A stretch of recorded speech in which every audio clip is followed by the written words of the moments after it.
Okay. Hey people, J-Run Events is going to be having the Rotary Fun Run, Rotary Care Fun Run in collaboration with Ayala Malls Harbor Point, SBMA, Subic Bay Metropolitan Authority. All right.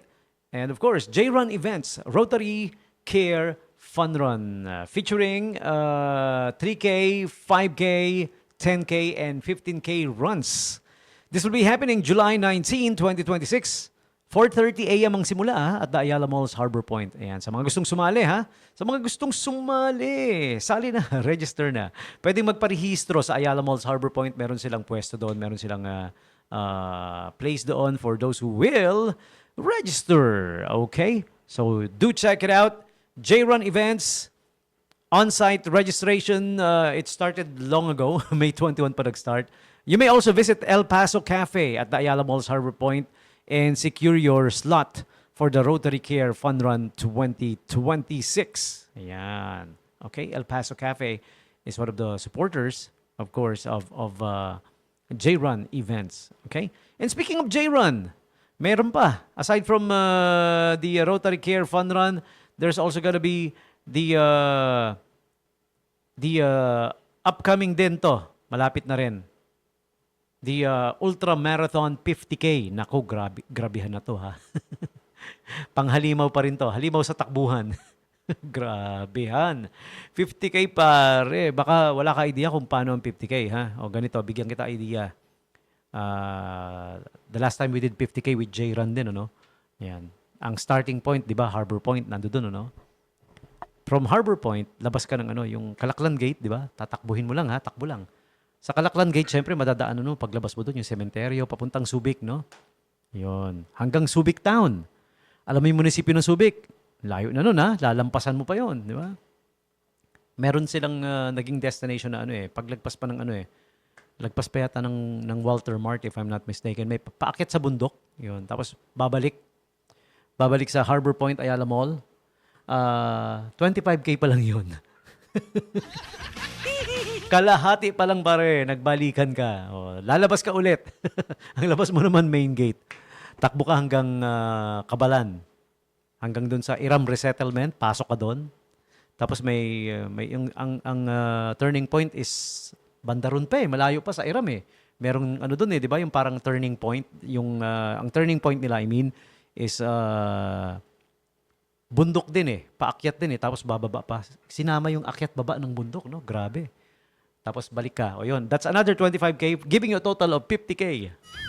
Grabe. Lumabas ng ano ng Harbor Point pumuntang Subic, bumalik, lumabas ng Harbor Point, lumabas ng Subic Bay Freeport, pumunta ng Iram Resettlement in Cabalan, bumalik. Yun, ganun kagrabe, Mariosep.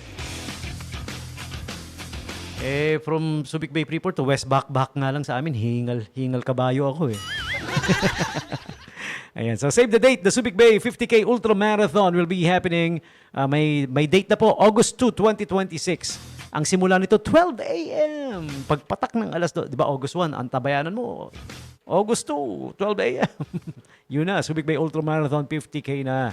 So register now, visit the J-Run Events Facebook page for more details. Ayan, okay. And sige, dagdagan na rin natin. Announce na rin natin. Ito, malayo pa, September pa, pero announce na natin. Ulo ng Apo 2026 Half Marathon. Ayan, okay. Isa sa mga pinakaabangan to dito sa City of Olongapo. Ulo ng Apo Half Marathon 2026 is scheduled September 27, 2026. Olongapo City, of course. Sali na. And of course, syempre, pwede na kayo ano ba, hindi pa yata ongoing registration, ano? Ayan. Basta save the date for the return of the legendary race that started it all. Naman, from J-Run Events pa rin, of course, the Ulo ng Apo 2026 Half Marathon. Save the date, September 27, 2026. Okay? Visit the Facebook page of J-Run Events para hindi kayo maliligaw sa mga takbuhan natin. And of course, yours truly, DJ Tommy G, the official MC of the Olongapo running communities. Yan. Communities, marami eh. Lahat ng mga mananakbo, kilala na si DJ Tommy G. Laging nag-MC. And of course, the official radio station, lagi kayo makikinig ha. Yung mga mahilig po sa takbuhan, yung mga minamahal nating miyembro ng running community, This is the official FM for the running community of the city of Olongapo, Zambales, Bataan, and Subic Bay, Freeport. Radyo Bandera, 107.1 News FM Olongapo. Dahil lagi tayong may update sa inyong mga gustong-gusto na running events, no? Okay, so always tune in. Radyo Bandera, Olongapo, 107.1 News FM. Okay, and it's past 9 now. And si Kuya Jose Eric Powolny. Yan, isa pang kaibigan. Ang dami nating kaibigang Eric. No? pero itong kaibigan nating si Jose Eric, nasa ano to eh? Nasa Thailand. Yan, Thailand. Alam mo sa Thailand, pare ko eh. I know you're listening, nakikinig ka pa, no? Ang gustong-gusto kong lugar dyan yung ano, Bangkok. Pangalawa lang yon sa paborito kong lugar kasi I like the sound of it. Bangkok! Ang talagang gustong-gusto kong lugar sa Thailand, alam niyo yung lugar, isang lugar dyan na kung tawagin, Phuket. Wala sila sa ano, di ba? Wala sila sa Phuket. Kung ang Thailand may Phuket, alam niyo yung counterpart na lugar niya dito sa Pilipinas. Hindi niyo alam, no? Sabihin ko na, ha? Resort din, resort area din. Dakak.